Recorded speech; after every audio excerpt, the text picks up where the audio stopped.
Please welcome to the show, Caitlin Clark. Caitlin. ESPN, Diana Taurasi, and Caitlin Clark. If you're a fan of Caitlin Clark, you can't help but consider this when you hear these words together. I mean, Camilla's coming, Caitlin's coming. There's more than just that are coming. What will the league have in store for them when they get there? Look, SVP, reality is coming. Okay. It's the most well-known soundbite from Diana Taurasi's illustrious career, and Caitlin Clark fans used it as locker room stuff during the previous season. Diana may not have intended any harm, but her remarks reflected the old guard's general attitude. Are they going to get the ball up in time? Clark for the win!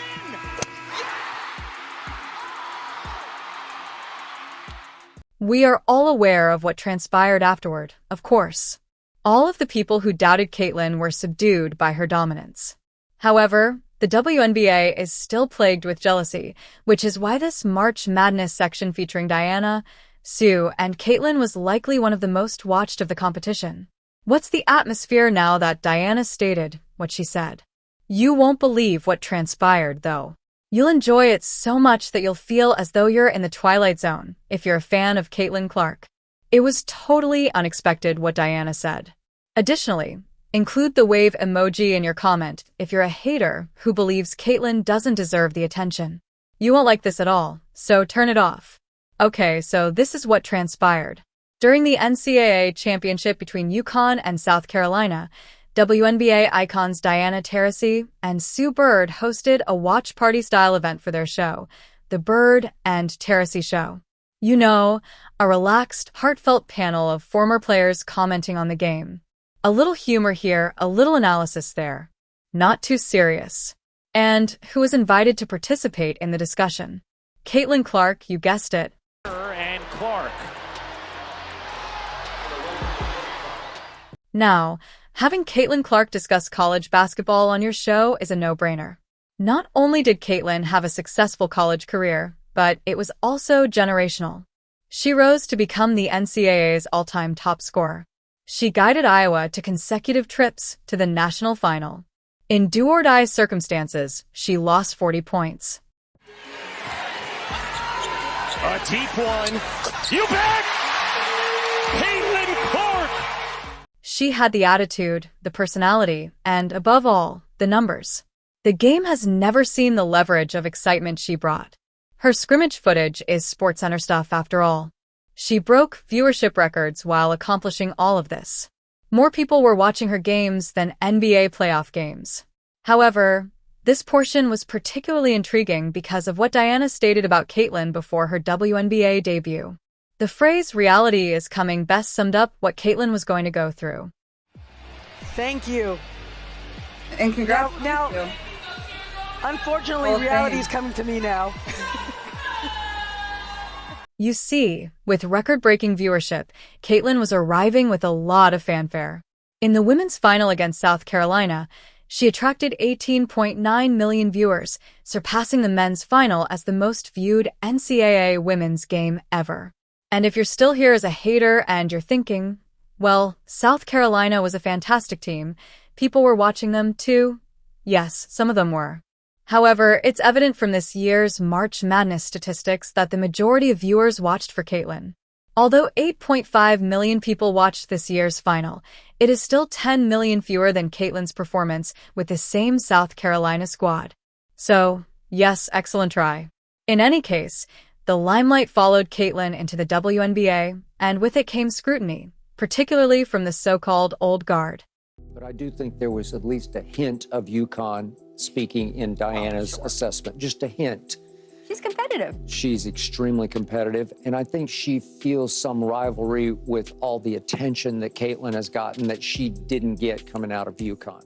The cameras abruptly shifted to one youngster, despite the fact that players and analysts had paid their dues in a league that frequently fought for visibility. Let's face it, some of it seemed a lot like jealousy. The truth is Coming Line went viral since there were rumors that she hadn't earned it yet and that the WNBA was the true testing ground. Both sides of the Caitlin Clark debate used it as a rallying cry.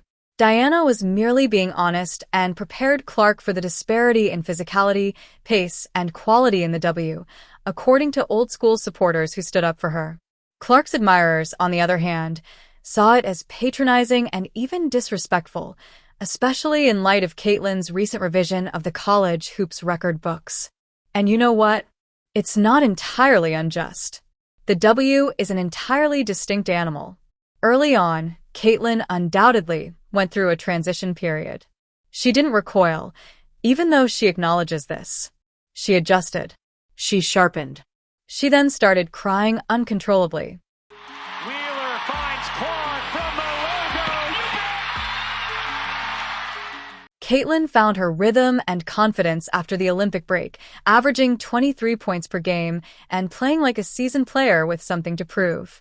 Not only was she scoring, but she was also leading a club that consistently finished last in the playoffs. That is a game changer, not an anomaly. She averaged 19.2 points, 5.7 rebounds, and a league-high 8.4 assists per game over 40 games by the end of the season. She shattered the rookie scoring record with 769 points and set the WNBA single-season record for assists with 337. She also made the most three-pointers of any rookie in WNBA history with 122. Despite what Sheryl Swoopes believes, she dominated despite taking the hits, adjusting to the tempo, and handling the strain. Everyone was curious to see how Diana and Caitlin's section unfolded in light of all of this. Diana addressed the elephant in the room without much delay. 5 quick points here for Caitlin Clark. And Thomas just runs over Clark. And not going to get the benefit of the whistle that time. Although this was lighthearted, it was more profound and real than you might imagine. She effectively acknowledged, "I was wrong to question you," by stating this. Additionally, she did not have to eat crow on national television. It's obvious that Caitlin is enjoying it, but don't fool yourself. This is important. Behind the scenes, they could have let bygones be bygones. And, by all accounts, the 2024 season was completely free of animosity. Caitlin has always respected the old guard because Diana was one of the first players she saw as a child. If you understand what I mean, some people may feel a little too much. However, those who despise the WNBA should pay special attention to Diana's admission. It's time to give Caitlin what she deserves. Under 8 minutes to play. Clark finds some space and hits a three. Just wait to hear the further clips I have from this interview. The entire situation is encouraging and, hopefully, a sign that the league is improving. The potential she's given the league is evident in the fact that WNBA clubs are transferring their games against the Fever to NBA venues, and that networks are broadcasting 40, one of her 44 games nationally. It appears that public acclaim from the establishment is at last becoming commonplace. The people who took a while to lay down the red carpet are now doing so with a gold-stitched welcome to the club. Games to get used to. Caitlin is being addressed as if she were already a veterinarian. She is now more than just the face of the future generation. Therefore, it makes perfect sense. The benchmark is being established by her. Caitlin is a leader in the locker room, on the court, and off. Recall Diana's first criticism that Caitlin was playing against children in college and that the WNBA would be different, as she would be competing against adult women. She confronted them, and she prevailed. In the last moments, there was a compelling argument that Caitlin Clark was the league's top player. Now that year 2 is approaching, everyone has very high expectations. Caitlin is looking forward to the future. Caitlin, how excited are you for this next WNBA season? New head coach and Stephanie White. You added Natasha Howard, who Sue knows really well, DeWanna Bonner, which I know really well, Sophie Cunningham. Like, when you see that and you see those names come in, what does that make you feel like? Just that clip demonstrates the level of interest that is developing. Caitlin is aware that this team has the potential to be dangerous with more time and expertise. At the end of the previous season, nobody wanted to play Indiana, according to Sydney Carlson, another former guard who joined the Fever after leaving back-to-back champion aces. That's significant, and it's accurate. The Fever solved the puzzle. They tightened their offensive sets. They became better at communicating defensively, and above all, they had confidence in their ability to prevail. The Indiana Fever made their first postseason participation since 2016 under Clark's direction, going from a pitiful 13-27 record in 2023 to a 20-20 record in 2024. They have now increased their weaponry. Finds Bonner. Bonner outside. Bonner on the crossover. Bonner moving to her right. High arching three on the way. DB cashes in from deep. Cunningham is starting to cook. Cunningham three is good. Cunningham from the Sophie Cunningham, Natasha Howard, and Dana Bonner, all seasoned veterans, have joined a group, while behind the scenes, Stephanie White has significantly improved as a coach. This might have been the most significant improvement the Fever front office made. Even Caitlin has admitted that the squad has changed. It has been renovated. The learning curve is much shorter with the championship DNA they've added, but it will take time to gel. Yes, that whole story about the Fever having problems in the locker room is a complete fabrication. And from where did it originate? You would have believed that the Fever locker room was poisonous, that no one was getting along, and that veterans didn't want to be there if you had listened to Cheryl Swoops and a few other doubtful voices. Then came the offseason. Leading veterans, players with options, and guys with rings made the decision to move to Indiana. If the locker room is damaged, that doesn't occur. That occurs when gamers want to be a part of a genuine building, mood, culture, or vision. And Caitlin immediately put an end to that story, just in case there was any doubt. It goes beyond a simple clapback. It's a shocking revelation since, despite the media's conjecture, the atmosphere in that locker room was enjoyable. They were making a click. They were constructing something. Like many other things reported about Caitlin Clark, the entire toxic locker room story was made up. They were a team that supported one another. A group that was growing, learning, working hard, and smiling all the while. Indeed, Caitlin has had her fair share of falsehoods and lies. When you're at the top, some of it comes with the job. However, that doesn't make it any less annoying. Seeing your name in the news for stuff unrelated to your game all the time is exhausting. Having others doubt your leadership, relationships, and character is exhausting. However, Caitlin's approach is refreshing and, to be honest, somewhat aristocratic. She doesn't spiral. On social media, she doesn't retaliate. She simply keeps winning, hooping, and showing up. It's uncommon to have such poise. She is a true leader in part because of it. Someone who leads with poise under duress, not only in assists and points. Someone who sets a good example. Hey, you be studying my arms? You got some good arms. Yeah, I do. It's pretty nice. Caitlin's off-season training was then thoroughly examined by Diana and Sue. It's no secret that Caitlin has improved her level of fitness. However, she didn't use her now viral muscle flex to criticize anyone when questioned about it during the Iowa-Ohio State game. She utilized it to demonstrate her increased physical and mental strength. Caitlin Schwarzenegger has pumped iron and consumed muscle milk before. Following the Kennedy Carter incident, Clark gained significant muscle. Literally, not figuratively. In just 1 month, gained 2 pounds of lean muscle. Not only was she more self-assured after the Olympic break, but she was also more resilient and unwavering. Her efficiency in scoring increased dramatically. Diana and Sue then looked closely at Caitlin's off-season training. Caitlin's increased level of fitness is no secret. But when asked about it during the Iowa-Ohio State game, she refrained from criticizing anyone with her now viral muscle flex. She used it to show off her enhanced strength, both mentally and physically. Caitlin Schwarzenegger has already drunk muscle milk and pumped iron. Clark put on a lot of muscle after the Kennedy Carter affair. Not metaphorically, but literally. Gained 2 pounds of lean muscle in just 1 month. After the Olympic break, she was not just more confident, but also more resilient and unflinching.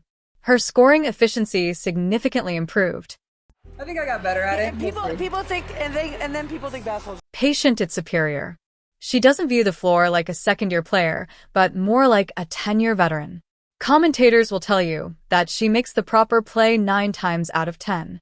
In actuality, though, she frequently creates the best play that nobody else has ever seen. Her arm's gonna fall off. Brian Howard, shoot till your arm falls off. Clark bounces, busting the spin and the finish. The offense is woken up for Indiana. Caitlin's mind is always one step ahead, whether she's threading a pass between defenders or dragging the defense just long enough to release a shooter. Clark's decision-making on the court demonstrated her basketball IQ, so this accolade is well-deserved. She is not only a skilled player, but also a nightmare to defend when you mix that IQ with her range, vision, and now improved frame. The league is aware of this. Terrace is aware of it. And they're finally coming clean about it in light of this recent surge of public acclaim. This was a welcome section that demonstrated that the establishment doesn't just put up with Caitlin Clark. She is well respected. At least for some of the legends, the song has drastically changed since last year. What was once caution and criticism has now evolved into admiration.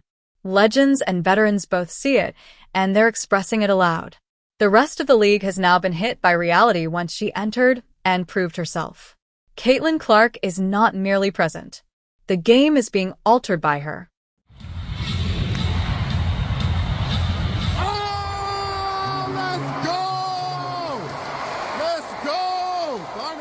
Finally, simply take a look around. Unprecedented attention on national television.